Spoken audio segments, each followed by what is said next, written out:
በስመ አብ ወወልድ ወመንፈስ ቅዱስ አሐዱ አምላክ አሜን። የተወደዳችሁ የልዑል እግዚአብሔር ቤተሰቦች፣ የእመቤታችን የቅድስት ድንግል ማርያም ወዳጆች በልዑል እግዚአብሔር ስም እንደምን ሰነበታችሁ? እንደምን ዋላችሁ?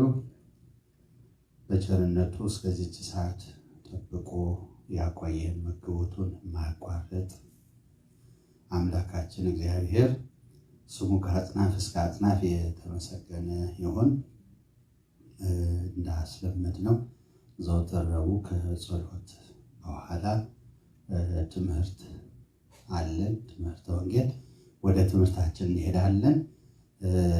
የምንማርበት ርዕስ ልብህን በድሆች ላይ እጅህን አትጨብጥ፣ እጅህን በድሆች ላይ አትጨብጥ የሚል ርዕስ ይዘን ነው። ያ ማለት እጅን መዘርጋት፣ ለተቸገረ መርዳት ባጭሩ እንደሚገባን የሚናገር የመጽሐፍ ኃይለ ቃል ነው። በዚህ ርዕስ ነው የምንማረው። በተለይ በዚህ በወቅቱ በዘመናችን ሰው ከደዌ ከበሽታ የተነሳ አብዛኛው ሰው ስራ የፈታበት፣ ለመስራትም እንደ ልብ ለመላወስ፣ ለመንቀሳቀስ፣ ለመስራት፣ ለማትረፍ፣ ለማግኘት የማይመች ጊዜ እንደመሆኑ ለአብዛኞቹ ሰዎች ማለት ነው በየቤቱ መቸገር አለ። ከዚያ ባለፈ ደግሞ በአገር ቤት በቤተሰቦቻችን በወገኖቻችን ዘንድ ስናይ ደግሞ ብዙ አገር በቀል ችግሮች እጅግ በጣም ሌላውን ለመርዳት የሚችሉ የነበሩ ባለጠጎች የነበሩ ሰዎችን በቅጽበት ድሃ ያደረገ ብዙ ግፍ፣ ብዙ መከራ፣ ብዙ ስቃይ ያለበት ግፍ እና የጭከና ስራ ተሰርቷል በምዕመናን ላይ፣ በሃይማኖት ቤተሰቦቻችን ወገኖቻችን ላይ። ከዚህ የተነሳ እንደው ከሌላ ጊዜ በተለየ ሁኔታ እጅን አንስቶ የተቸገሩ ወገኖችን መርዳት ማሰብ የሚገባ ሰዓት ነው። ጊዜው አስተማሪ ነው። ያዝነውንም ይዘን ነገ እንበላለን ለማለት ዋስትና የሌለበት ዘመን እና ተጋብቶ ተካፍሎ ከመኖር ውጭ ምንም አማራጭ የለም እና እንዲህ አስጨናቂ ሲሆን ይህን ሰጥተን ምን እንውጣ አይባልም እና ከማለፍ ካለ አብሮ ማለፍ ይሻላል። ተፋቅሮ ተጋብቶ በልቶ ጠጥቶ አብሮ ማለፍ ይሻላል እንጂ መብል መጠጥ ላያተርፈን ማለት ነው ላያቆየን ነገር ሌላው እየተጎዳ እያሉ ቁጭ ማለት እጅን መጨበጥ የሚገባ አይደለም። በርዕሰ የተነሳንበትን ኃይለ ቃል እናየዋለን። አስቀድመን በኦሪት ዘዳግም ምዕራፍ 15 ከቁጥር 7 እስከ ቁጥር 11 ላይ የሚገኝ ነው። ከቁጥር 7 እስከ ቁጥር 11 አምላክ እግዚአብሔር በሰጠህ በአገርህ ደጅ። እንግዲህ እስራኤላውያን አገራቸውን ራሳቸው ያገኙት አይደለም፣ እግዚአብሔር የሰጣቸው ነው። ከምድረ ርስት አውጥቶ አሕዛብን አባሮ ርስት አድርጎ ሰጥቷቸዋል እና የእግዚአብሔር ስጦታ የሆነ አገር ነው። አገሩን እንኳ የኛ ለማለት በእውነቱ አይደፍርም እና አንዳንድ ሰዎች እንደው ክልላቸውን ቦታቸውን የኛ ሲሉ ያስደንቃል ማለት ነው እና እኛ የራሳችንም ሰውነት እንኳ የኛ አይደለም እንደ እውነቱ ለመናገር እና ለዚያ ነው አምላክ እግዚአብሔር በሰጠ ሀገርህ የሚለው። ሀገርን የሰጠ እግዚአብሔር ነው። ከዚህ መነሳት ነው ሰውን የሚያፋቅረው። እና እኛ ራሳችን እንግዶች ነን፣ መጻተኞች ነን። ይህንንም ምድር የሰጠን ዓለምን የምንቆምበትን መሬት የሰጠን እግዚአብሔር ነው። ሲጠራ ደግሞ ይወስደናል እና መጻተኞች ነን የሚል ሰው ተፋቅሮ ይኖራል። ዘላለም የሚኖር የሚመስለውና ሁሉም በራሱ በጥበቡ በችሎታው የተገኘ የሚመስለው ሰው ከባድ ነው በእውነት። ለዚያ ነው አብርሃም ፍልስፍናውን፣ እምነቱን፣ አስተሳሰቡን ማየት ያስፈልጋል። አብርሃም የኖረው እስኪያልፍ ጊዜ ድረስ በድንኳን ነው። እንግዲህ ቋሚ የሆነ ቤት የለም፣ ግን በአንጻሩ ከማታ ጠዋት ነቅለን ከምንወስደው ከድንኳን ቤት ግን መቼም ሰው አጥሩን በእንጨት በጭቃ በድንጋይ ሰርቶም ቤት አለኝ ይላል። አብርሃም እንደሱ እንኳን ላለማለት ሳይቸግረው ከእምነቱ የተነሳ በድንኳን ውስጥ የኖረ ሰው ነው። ለምንድን ነው ይሄን ያደረገው? ኃላፊ ነው። ድንኳን በማናቸውም ሰዓት ነቅለው ይዘውት ይሄዳል። በማናቸውም ሰዓት ሟች እንደሆነና እዚች ምድር ላይ በእንግድነት ብቻ እንደሚኖር፣ እንግዳ በእንግድነት ሲኖር ቤቱ የሱ አይደለም እና በባለቤቱ ነው የሚወሰነው፣ በቤቱ ባለቤት። ስለዚህ ይህን አስተውሎ ለመኖር ብሎ አብርሃም ራሱ እንደ መጻተኛ እንደ እንግዳ ነው ምድር ላይ የቆጠረው ማለት ነው። በጣም የሚያስደንቀው እንደዚህ ከማሰቡና ከማመኑ የተነሳ እንግዲህ ሲያበላ ሲያጠጣ ሀጅ ነዋ። ለማን ነው የሚያስቀምጠው? አንደኛ ነገር። ሁለተኛ ሲሄድም ተጠያቂ ነው፣ በኃላፊነት ነው ወደ ምድር የመጣው። ስለዚህ ድሆችን ሲያበላ ሲያጠጣ፣ የተቸገሩትን ሁሉ እንግዶችን ሲቀበል ያለ ምስክር አልበላም ብሎ እንደው ሰው በሚተላለፍበት ለማስተናገድ በሚመች ቦታ በተመሳቀለ ጎዳና ላይ ቤት ሰርቶ አውቆ ማለት ሆን ብሎ ይሄን አድርጎ ቤት ሰርቶ ማለት ድንኳን ጥሎ ማረፊያ አዘጋጅቶ እንግዶችን ሲያበላ ሲያጠጣ የኖረ ሰው ነው እና መጽሐፉ ሲጀምር አምላክ እግዚአብሔር በሰጠ በሀገር አገሩ እንኳን ራሱ የራስ አይደለም ብታውቀው እንደማለት። አገሪቱ የሱ ካልሆነች እንግዲህ አገሪቱ የምታፈራው በሙሉ የሱ አይደለም ማለት። ስለዚህ ይሄን ሁሉ ተጋርተን መኖር አለብን የሚለውን አስተሳሰብ ለማሳደር አምላክ እግዚአብሔር በሰጠህ በአገር ደጅ ውስጥ ከሚኖሩ ከወንድሞች አንዱ ቢደኸይ ቢቸግረው ቢደኸይ ልብህን አታጽና። ከቸገረው በደሃ ወንድም ላይ እጅህን አትጨብጥ። ርዕሳችን ይሄ በደሃው ላይ እጅህን ምን አታድርግ? አትጨብጥ።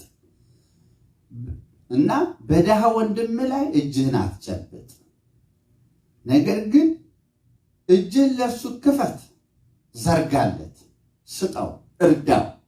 እጅህን ስጠኝ ይባላል። እርዳኝ ነው ማለት ደግፈኝ ነው እና እጅህን አውሰኝ ስጠኝ ይባላል። እና እጅህን አትጨብጥ፣ ነገር ግን እጅህን ለእርሱ ክፈት፣ የለመንህንም አስፈላጊውን ነገር አበድረው። ተመልከቱ፣ አበድረው። በሰባተኛው ዓመት የዕዳ ምህረት ዓመት ቀርቧል ብለህ ክፉ ሐሳብ በልብህ እንዳታስብ። ምን ማለት ነው ይሄ? ልክ በየሳምንቱ ሰንበት እንደምትመጣው ማለት ነው፣ የእረፍት ቀን እንደሚመጣው በየ7 ዓመቱ አንድ የምህረት ዓመት የሚሉት አላቸው እስራኤል። እና በዛ በ7ኛው ዓመት ዕዳ ሁሉ ይሻራል። ስለዚህ አሁን 7ኛው ዓመት እንደሚቀጥለው ዓመት ከሆነ ተበዳሪ መጥቶ አበድሩኝ ካለ አንዳንዶች እንዴ እንደምንም ሳይከፍል ካዘገየው በሚቀጥለው ዓመት ዕዳው ሊሰረዝለት ነው ብለው አይ አሁንማ የማስከፍልበት በቂ ጊዜ ስለሌለ አላበድርም እያሉ ይጨክኑዋል። ስለዚህ ወደ ስሌት እንዳንሄድ ነው ይሄ የሚያስተምረን። 7ኛው ዓመት የምህረት ዓመት ቀርቧል ብለህ ተመልከቱ እና አላበድርም እንዳትል እና እንዲህ አድርገህ እንዳታስብ፣ በልብህ እንዳታስብ። 7ኛው ዓመት የዕዳ ምህረት ዓመት ቀርቧል አያችሁ ብለህ እንዳታስብ እንዳትጨክንበት ማለት እንዳታስብ ለድሃውም ወንድም አንዳች የማትሰጥ እንዳትሆን ዓይንህ በእርሱ ላይ ክፉ እንዳይሆን እንዳትጨክንበት እርሱ ወደ እግዚአብሔር በአንተ ላይ እንዳይጮህ ኃጢአትም እንዳይሆንብህ ተጠንቀቅ። ተመልከቱ፣ ካማረረ ካዘነ እግዚአብሔር ይሰማዋል። ድሃ ነው፣ ተቸግሯል። ስለዚህ እግዚአብሔር በአንተ ላይ ይፈርድብሃል። ለአንተ እግዚአብሔር የሰጠህ እኮ እንደ መጋቢ ሲያደርግህ ነው፣ እንድታካፍል ነው፣ እንድታጋራ ነው። ይሄ ብዙ ሰዎች ሰርተው ደክመው ያገኙት ነገር የሚያስቡት ሰርቼ አግኝቼዋለሁ የኔ ነው በቃ ነው እና ከነሱ በላይ አዛዥ፣ ወቃሽ፣ ጠያቂ የሌለ ይመስላቸዋል። ግን እንደ እውነቱ ከሆነ እንደዚህ አይደለም። አንደኛ እግዚአብሔር ከኛ በላይ ጠያቂ መሆን ይችላል። ያንን ያገኘነውን ሁሉ ለማግኘት እግዚአብሔር ጤናውን፣ ሀብቱን፣ አቅሙን፣ ዕውቀቱን፣ ጥበቡን ሁሉ ሰጥቷል እና ቢያዝበት በሀብት በንብረታችን ሁሉ በእጁ ስለሆነ ሰጭም ነሽም እሱ ስለሆነ ይችላል እና ሃይማኖት ያለው ሰው እግዚአብሔርን አስወጥቶ ራሱን እንደ አምላክ ቆጥሮ ንብረቱንም ያገኘውንም ነገር እንደ ጣዖት ቆጥሮ ከዚህ ውጭ ማውቀው የለም ማለት የለበትም ማለት ነው እና ማካፈል ማጋራትን ማወቅ አለበት እና ስሌት ውስጥ እንዳንገባ ምክንያት እንዳናበዛ 7ኛው ዓመት ቀርቧል እንዳንል እንዳንጨክን ይህንንም ብሰጥ ያንሰኛል እንዳንል ተመልከቱ። የመሳሰሉን ነገሮችን መቼም ሰው ላለመስጠት በጣም ብዙ ምክንያቶች ይኖሩታል እና በዚያ የማንሰጥበትን ምክንያት እያበዛን እግዚአብሔር እንዳይወቅሰን ድሃም እንዳያለቅስብን ነው የሚያስጠነቅቀን እና እርሱም ወደ እግዚአብሔር በአንተ ላይ እንዳይጮህ ኃጢአትም እንዳይሆንብህ ተጠንቀቅ። በገንዘቤ ባልሰጥ ምን ዕዳ አለብኝ አይባልም ማለት ነው። ተመልከቱ፣ ድሃ ለካ የመጋራት መብት አለ። ከለመነ ተመልከቱ፣ የሰራ ማግኘት አለበት፣ የለመነ ማግኘት አለበት። ያለው ሰው ደግሞ የማጋራት የማካፈል ግዴታ አለበት እና ካዘነብን የተቸገረ ሰው ካዘነብን ኃጢአት ይሆንብናል የሚነግረን እና ኃጢአት እርሱ በአንተ ላይ እንዳይጮህ ኃጢአትም እንዳይሆንብህ ተጠንቀቅ። እጅን በምትጥልበት ሁሉ አምላክ እግዚአብሔር ስለዚህ በሥራ ሁሉ ይባርካልና ፈጽመ ስጠው። እጅን ተዘረጋ አትናቅ። ትንሽ ነው አይጠቅምም አይረባምም አትበል። የምትችለውን ሁሉ ምን አድርግ። በዚያ ሁሉ እግዚአብሔር ይባርካል፣ ብዙ ለመስጠት ያበቃል፣ ያንተም እንዳይጎድልብህ ያደርጋል። ይሄ በመጽሐፍ ሁሉ በእውነት የተጻፈ የሰጠ ሰው ጎድሎበት አያውቅም እና እጅህን በጣልክበት ሁሉ በምጥልበት ሁሉ አምላክ እግዚአብሔር ስለዚህ በሥራ ሁሉ ይባርካልና ፈጽመ ስጠው። በሰጠኸው ጊዜ በልብህ አትጸጸት፣ አትቆጭ። እግዚአብሔር በደስታ የሚሰጠውን ይወዳልና የሚሰጥ ሁሉ በልቡ እንዳሰበ ይስጥ ይላል ቅዱስ ጳውሎስ። ከሰጠህን ደግሞ ምን አታደርጋለህ? አትጸጸታለህ።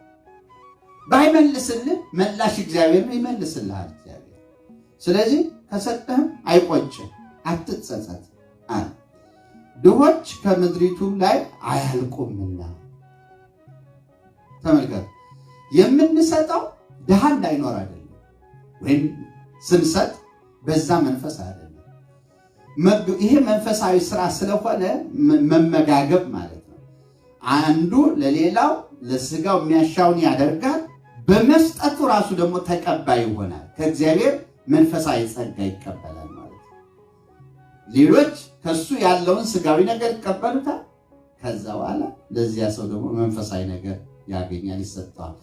እነዚያ ተቀባዮች ተቀባይ ብቻ ይመስላሉ፣ ግን ለሰጭ ለሚሰጠው መንፈሳዊ ነገር ምክንያት እነሱ ናቸው፣ ሰጮች ናቸው ማለት መጽደቂያ ናቸው የተቸገሩ ሰዎች። እና እግዚአብሔር ሆድን ፈጥሮ ምግብ እንደማያሳጣ ማለት እንደማይነሳ፣ ለጽድቅ የሚሆን ስራን አይነሳ። ድሆችን ማዘጋጀቱ ራሱ መግቦቱ ነው። ሰው ሰጥቶ እንዲጸድቅ ማለት ነው። ይሄ የጽድቅ ስራ እንዳይቋረጥ ስለተረፈን በምድር ላይ ሁሉ ነገር ስለሞላ ድህነት ይጠፋል ማለት አይደለም። ችግረኞች ይጠፋል ማለት አይደለም። የዚህ አይነት አስተሳሰብ መኖር የለበትም። እህል በማይቸግርበት ሀገር እንኳን ከዚህ እየኖርን ማለት እና ስንቱ ደጅ ወጥቶ ሲለምን እናያለን ማለት ነው። እና አንደኛ ሰው የሚቸገረው መብል መጠጥ ብቻም አይደለም።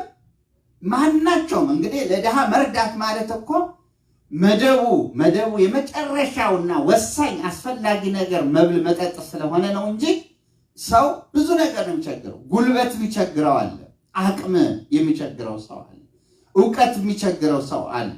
እና የሚመከረው መመከር አለበት። ምክር ለቸገረው ምክር ይሰጠዋል ማለት ነው። መምከር የሚችል እኮ መምከር አለበት። ማስተማር የሚችል ሰው ማስተማር አለበት። ዕውቀት ላነሰው ዕውቀት ይሰጠዋል ማለት ነው። ጉልበት ላነሰው ጉልበት። ሰው በብዙ መንገድ ይረዳል። በጸሎትም የሚረዳ አለ። ተመልከቱ፣ በመንፈሳዊ ሕይወት ጸጋ እግዚአብሔር እንዲቀበል እንዲያገኝ ጸሎት የሚደረግለትም ሰው አለ። ስለዚህ በሁሉም መንገድ ነው ሰው መረዳት መደገፍ ያለበት። አሁን መደቡን የሚበላ የሚጠጣ እና ሰው ከልብስ ሲታረዝ ደግሞ የሚለብሰው ይሄን ነገር መሰረታዊ ነው። የዋሊደር እንኳን የማያሰኝ ነገር በጣም አንገብጋቢ አስፈላጊ ነገር ቢያጡትም ደግሞ በሰው ላይ በጤና ብዙ መቃወስ ይመጣል። ብዙ ችግር አለ፣ እስከ ሞትም ሊደርስ ይችላል። እና ይሄንን አፍጥኖ ግዙፍም ነው ደግሞ ስጦታው የሚታይና በጣም የሚጨበጥ ነው። እና ይሁን እንጂ ሌላም ረቂቅ ስጦታም አለ፣ እሱም ከግምት ውስጥ መግባት አለበት። እና ስለዚህ የመስጠት ሐሳብ ደክመን ካገኘ ነው በገንዘባችን የመስጠት ሐሳብና ዘንባሌ ካለን ገንዘብ እንኳ የማንሰጥበት ሁኔታ ውስጥ ብንኖር ምን አገልግሎት እንስጥ እንላለን እኮ፣ ምን እንርዳ፣ ምን እንስራ እንላለን እኮ። ተመልከቱ፣ ለማህበረሰባችን ለወገናችን ምን እናበርክት የሚለው ሐሳብ የሚመጣው የመስጠት ሐሳብ ካለው ሰው። ስለዚህ የምጽዋት ሐሳብ ይዘቱን ይቀያይራል። የስጦታ ሐሳብ ይዘቱን አይነቱን ይቀያይራል እንጂ ሊጠፋ አይችልም። ድሆችም አያልቁም። ድሆች ከምድሪቱ አያልቁምና ይላል። ድሆች ከምድሪቱ ላይ አያልቁምና ስለዚህ እኔ በአገር ውስጥ ላለው ድሃ ለተቸገረውም ወንድም እጅህን ትከፍታለህ ብዬ አዛሃለሁ ይላል። አዛሃለሁ ይላል። ይሄ ምንድን ነው? ትእዛዝ። ቀኝ ግራ የለውም ማለት ነው። ማስተባበል ማይቻል። ድሆች ካዘኑብን እንጠየቃለን። መስጠት አለብን፣ ማድረግ አለብን። በጣም የሚያስደንቀው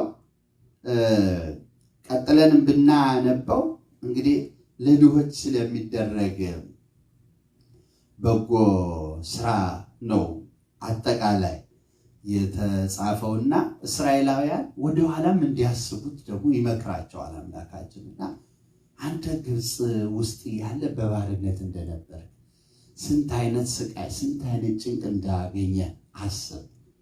አንተ ተቸግረህ ነበር። ከዚያ በግብፅ ሳለ አሁን አንድ የሚረዳህ ሰው ብታገኝ ልብህ እንዴት ደስ ይለው ነበረ። ስለዚህ የትላንትናውን ድህነትህን፣ ችግርህን፣ መከራህን፣ ስቃይህን አትርሳው ብሎ ያሳስባል። ይሄ ወደኛ ቢመጣ መልእክት አለው የለውም? ዛሬ እኮ መቼም እህል ከፊታችን ተርፎ የሚነሳ ሰዎች ትላንት ከትላንት ወዲያ እንዴት አይነት ህይወት ያሳለፍን እንሆናለን ማለት ነው። በስንት አይነት ስቃይ ያለፍን ሰዎች እና ያ ሁሉ እንዴት ይረሳል? እኛ ትላንትና ልናስበው እንኳን በሚዘገንን አይነት የድህነት ኑሮ ያለፍን ሰዎች መቼም ሁሉም ሰው እንደዚህ አያልፍም፣ ግን አብዛኛው ማህበረሰባችን እንደዚህ ነው ያለፈው። ስለዚህ ያን እንደው በሽታ የሚሆን ቢያስቡት ደው የሚሆን አይነት መከራ አልፈን ረስተን ዛሬ እኛ ትላንት በነበርንበት ሁኔታ ያሉ ሰዎችንም ጭምር አለማሰብ አይቻልም በእውነት። እና ስለዚህ እንዲህ አድርጎ ነውና የመከረው አምላካችን። ሙሉ ምዕራፉን ማንበብ በእውነቱ አስፈላጊ ነው። ኦሪት ዘዳግም ምዕራፍ 15 ሙሉ ምዕራፉን መመልከት ይጠቅማል። እኛ ያነበብነው ከምዕራፍ 15 ከቁጥር 7 እስከ 11 ያለው ነው። ስለዚህ መደገፍ አለብን የተቸገሩ ወገኖቻችንን፣ እጃችንን እንዳንጨብጥ እነሱን ለመርዳት ከወትሮ በተለየ ሁኔታ በእውነት እና ጊዜውን አይተን አብልጣቸው ይህን አድርጉ ይላል መጽሐፍ። አብልጣቸው ይልቁንም ቀኑ ሲደርስ እያያችሁ አብልጣችሁ ይህን አድርጉ ይላል። ይህ ቃል የሚገኘው በዕብራውያን ምዕራፍ 10 ላይ ነው ከቁጥር 25 ነው። ምን ይላል? መሰባሰባችንን አንተው። አንዳንዶች ይሰበሰባሉ ይበተናሉ፣ ይሰበሰባሉ ይበተናሉ እና በአንዳንዶች ልማድ እንደሆነባቸው ተሰብስቦ መበተን እኛም እንዳንበታተን ይላል እና መሰባሰባችንን አንተው። እንደውም ይላል ቀኑ ሲቀርብ እያያችሁ የጭንቁ ቀን፣ የፈተናው ቀን፣ የመከራው ቀን እየመጣ ነው ይላል። ተለያይተን አይሆንም፣ ተሰባስበን አንድነት ሆነን ነው እንጂ። ስለዚህ ይልቁንም ቀኑ ሲቀርብ እያያችሁ አብልጣችሁ ይናገሩ፣ መሰባሰባችሁን አብዝታችሁ አድርጉት ነው፣ አጠንክሩት ነው የሚለን እና ስለዚህ የልብ አንድነትን ነው የሚመክረን። እንዲህ ሆኖ በልብ አንድነት ስራ መስራት ያስፈልጋል። ይሄ አንዱ ነው። ኃይለ ቃሉን የጠቀስነው ግን አብልጣችሁ ይናድርጉ። እንግዲህ መሰብሰብ ሲያስፈልግ በደንብ መሰብሰብ ያስፈልጋል። ጊዜውን አይቶ አይደለም እንዴ? ተጠናክሮ አንድ መሆን ያስፈልጋል። ልክ እንደዚሁ ደግሞ እርዳታ ከፊት ይልቅ በሚያስፈልግበት ሰዓት ደግሞ ከትላንት በላይ እጅን መዘርጋት ያስፈልጋል።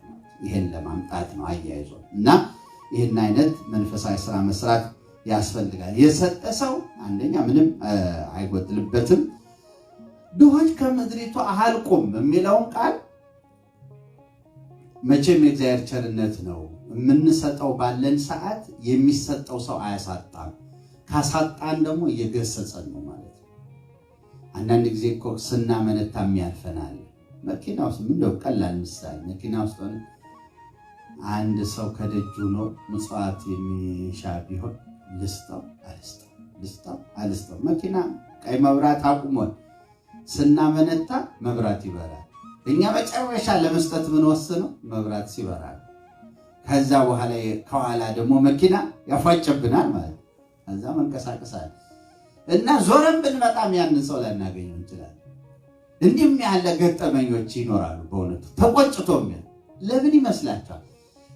እድል ሁለት ጊዜ ለአንኳኳልን ይችላል።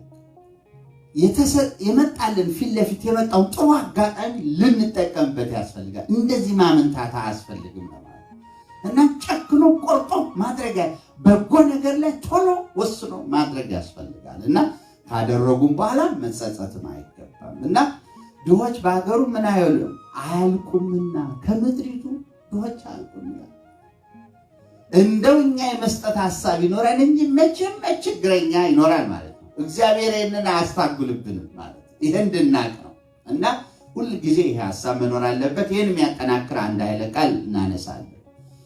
በማቴዎስ ወንጌል ምዕራፍ 26 ላይ የተመዘገበ ነው። እንደምናውቀው ጌታችን መድኃኒታችን ኢየሱስ ክርስቶስ በዚች ምድር ሳለ አንዲት ሴት ተጸጽታ በቀደመ ስራዋ ንስሐ ገብታ በብዙ ዋጋ በውድ ገንዘብ ሽቱ ገዝታ መጣች ይላል እና ያንን የሽቱ ብልቃጥ ሰብራ በጌታችን ራስ ላይ ሽቱን አፈሰሰች። ከሽታው ይታወቃል የእሱ አይነት ሽቱ እንደው በነገስታቱ ደረጃ ካልሆነ እጅግ በጣም ባለጠጎች ካልሆነ በድሆች ዘንድ የሚታሰብ አይደለም እና ውድ ዋጋ ያለው እንደሆነ ታውቋል። እና ይህች ሴት እያነባች እያለቀሰች እንደገና ደግሞ እግሩን በእንባዋ ታብሳለች፣ በፀጉሯ ታብሳለች፣ ፍቅሯን ገለጠች። ከዚህ የተነሳ ይሁዳ ምን አለ ይላል? እንዴት እንዲህ ያለ ገንዘብ እናባክናለን?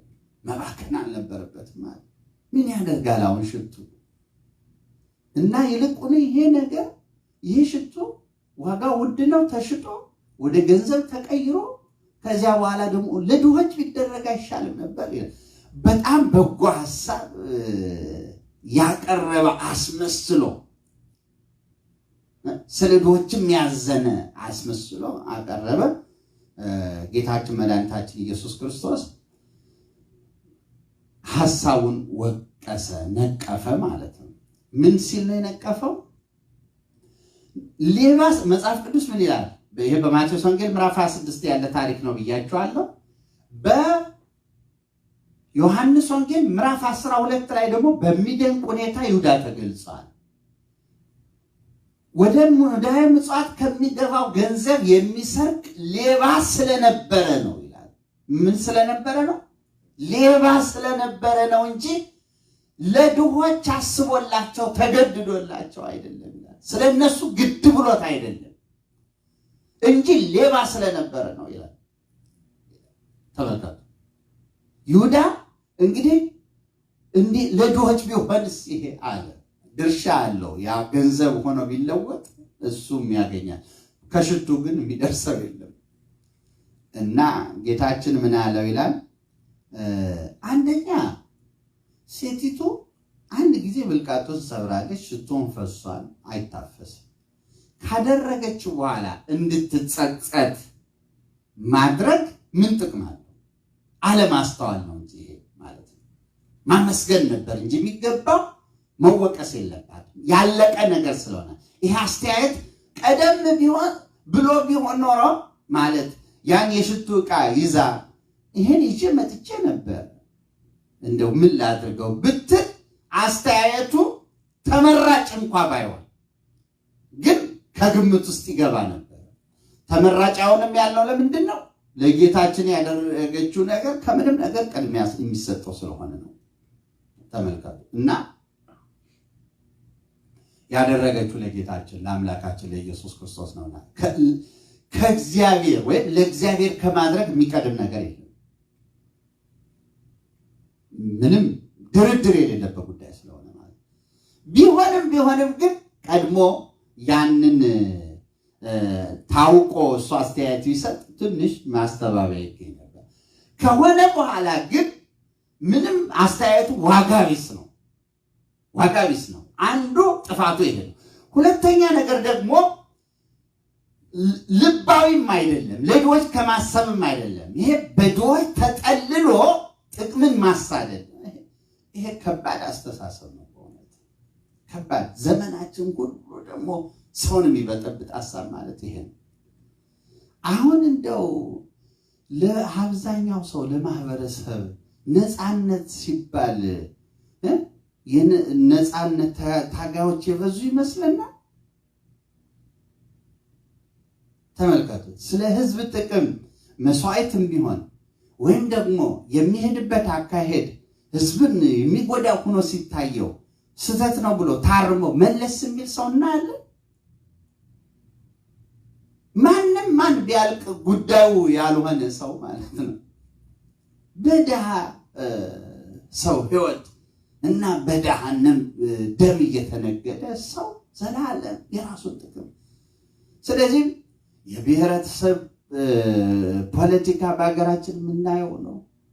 ሰው ማንም ሰው ቢጠለልበት ማለት ነው እያንዳንዱ ለብሔረሰቡም እንኳን የሚሆን ሀሳብ አይደለም ማለት ነው። በዛች ተሸጉጦ ያን ማህበረሰብ ተጠቃሚ ለማድረግ አስመስሎ የራስን ተጠቃሚነት ማጽናት የሚሰበክበት ነውና ማህበረሰባችንን በዚህ ያታለሉ ብዙዎች እያጭበረበሩ ይኖራሉ። እና ፖለቲካ እንደ ሃይማኖት አይደለም፣ ስለ እግዚአብሔር ተብሎ የሚደረግ አይነት ነገር አይደለም። እና የሰው ደግሞ እንደው ከሞራል የተነሳ ነው እኔን ማደርገው ከህሊና አንፃር ቢሉ የሰው ለእግዚአብሔር ያልታመነ ህሊና በእውነት በራስ አቋም ባስተሳሰብ በፍልስፍና ከራሴ ለሃይምሮ የሰለው ይሄን ማደርገው የሚለው አዋጭ እና የሚያስገድ ሐሳብ አይደለም። እና ስለዚህ ዞሮ ደሳስ የሚሉ ሐሳቦችን ያፈለቁ ያስመሰሉ ለህዝብ ለወገን ለማህበረሰብ ጥቅም አስመስለው ግን የራሳቸውን ጥቅም የሚያደላድሉ በርካቶች አሉ። እነዚህ አይነት ሰዎች አይነተኛ ምሳሌያቸው ይሁዳ ነው። አይነተኛ ምሳሌ ይሁዳ በድሆች እኮ ንግዱ ምን አለ? እንዲህ ነገር ለድሆች ቢሰጥ ተሽጦ አለ እና የለም አለ ጌታችን መድኃኒታችን ኢየሱስ ክርስቶስ። ምን አለው? ድሆች ሁልጊዜ ከእናንተ ጋር ይኖራሉ። ለድሃ ማድረግ ካስፈለገ ነገም ከነገ ወዲያም ማድረግ ይቻላል። እኔ ግን ለዘላለም ከእናንተ ጋር አልኖርም። ስለዚህ ሰው ሲሞት በሽቱ የመዓዛ ይደረግለታል። ተከፍኖ ተገንዞ ተከፍኖ በአግባቡ ሽቱ ተቀብቶ ይቀበራል። ወደ መቃብር የሚያደርሳት ስለሌለ ለመቃብር ያደረገችው እቺ ሴት ትክክለኛ ነገር ነው ያደረገችው። መወቀስ የለባትም። መልካም ያደረገችው ብሎ አወደሳት። እሱ ስላወደሳት አራቱም ወንጌላውያን ይህንን የጌታ ቃል ተከትለው ታሪኳን መዘገቡት። አራቱም ወንጌላውያን ለምን አወድሷት? የለ እስከ ዓለም ፍጻሜ ይነገርላታል አለ። በቃ መዘገቡት ታሪኳን።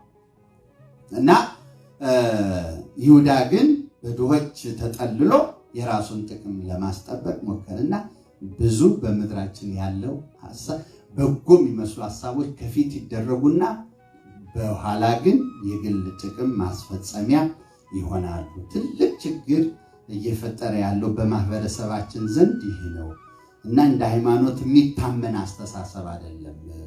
በየሚዲያው የምንሰማው ነገር እምነት የሚጣልበት አይደለም።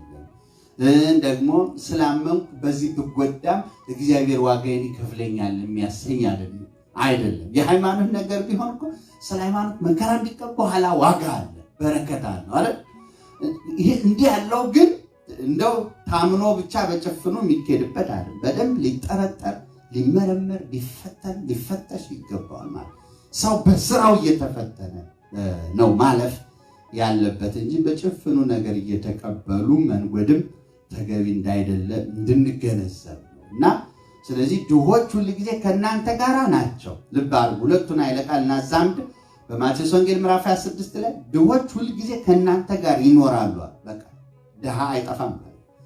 በኦሪት ዘዳግም ምዕራፍ 15 ላይ ደግሞ ድሆች ከምድሪቱ አያልቁምና ይላል። ተመልከቱ። ስለዚህ ሁሉ ጊዜ እጃችን ለመዘርጋት ልባችን ያሰበ ይሁን እንጂ ሊረዳ የሚገባው ማህበረሰብ ሁልጊዜ አለ እና እንዲህ አድርጎ አይንን ማማተር ነው የሚያስፈልገው።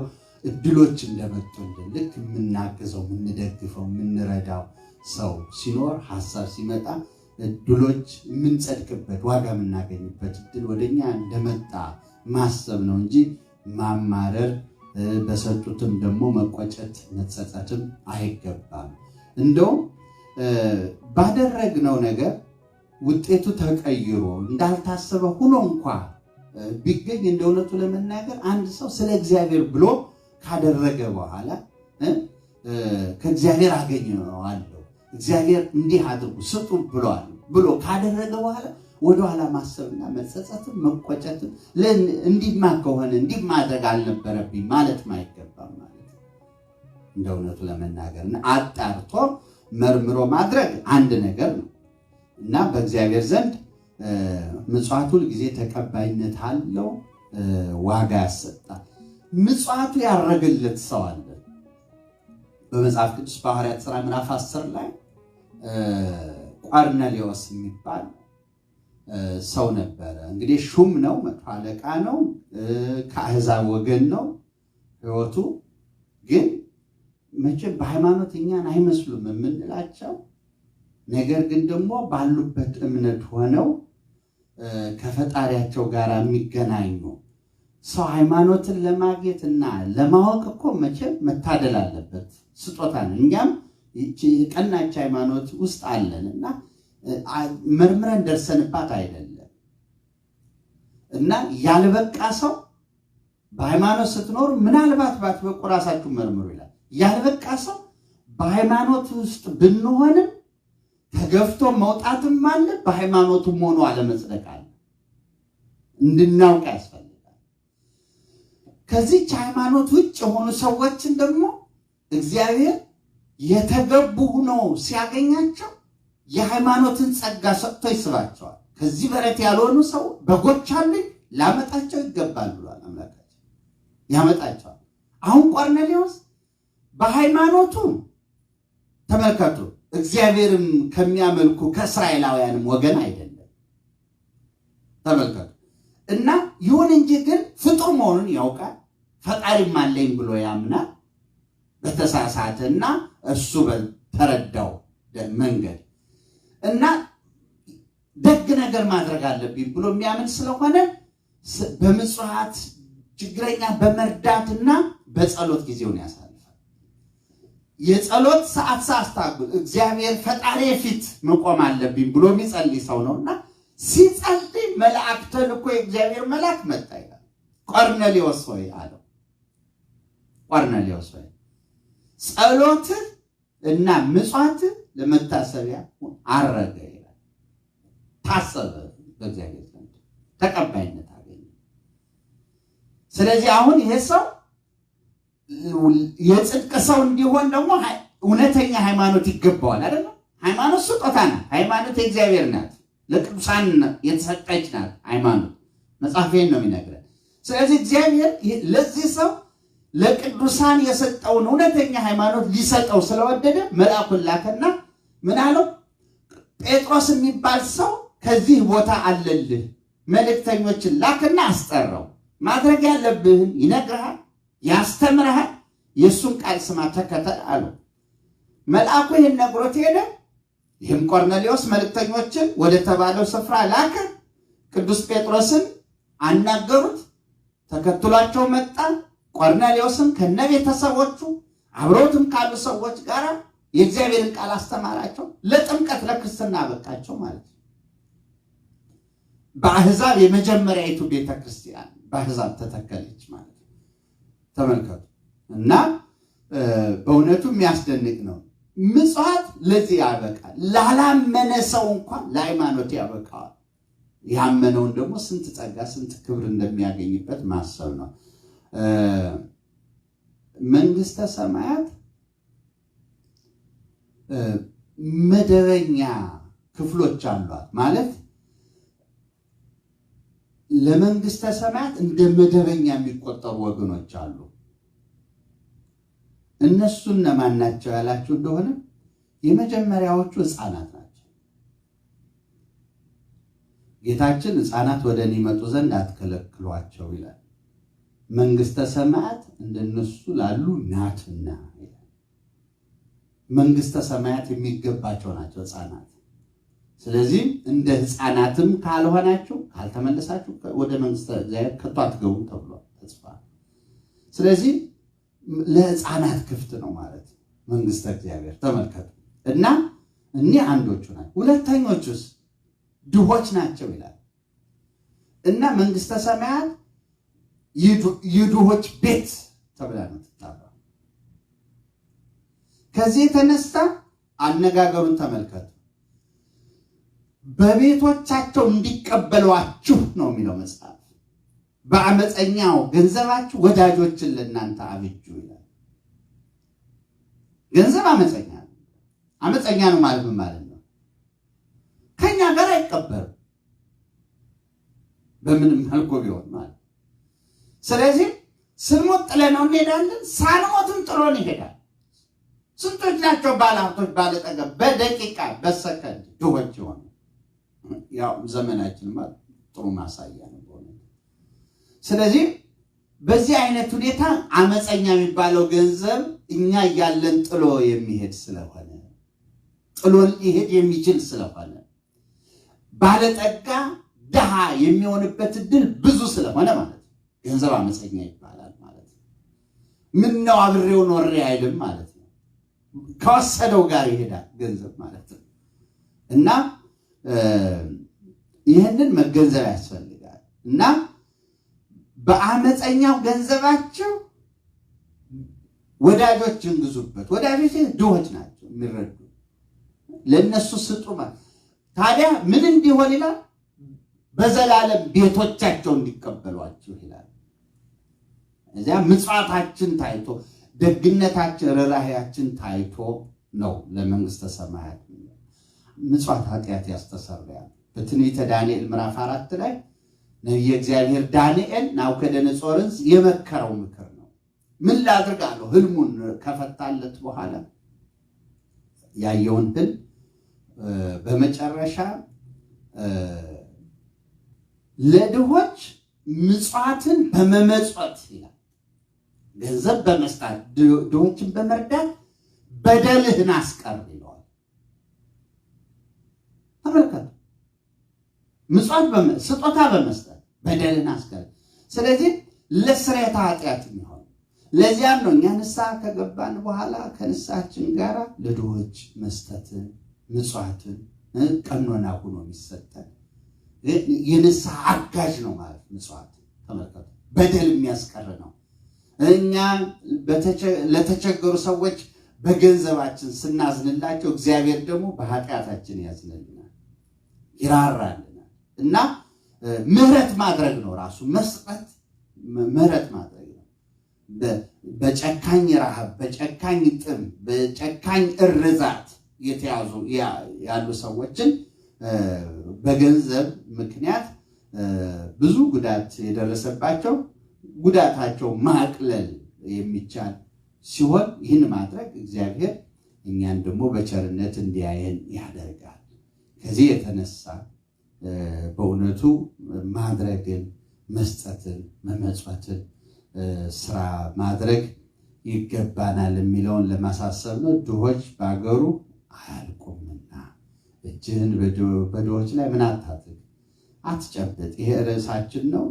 ቀሪ ነጥቦችን ደግሞ በሚቀጥለው ጊዜ ክፍለ ጊዜ ትምህርታችን ረቡዕን ጠብቀን ማለት ነው የምንማረው ይሆናል። ለዛሬ ቆየን። የሰማነውን በልቦናችን ጽላት ጻፍልን። የእግዚአብሔር ቸርነት የድንግል ማርያም አማላጅነት አይለየን። አሜን።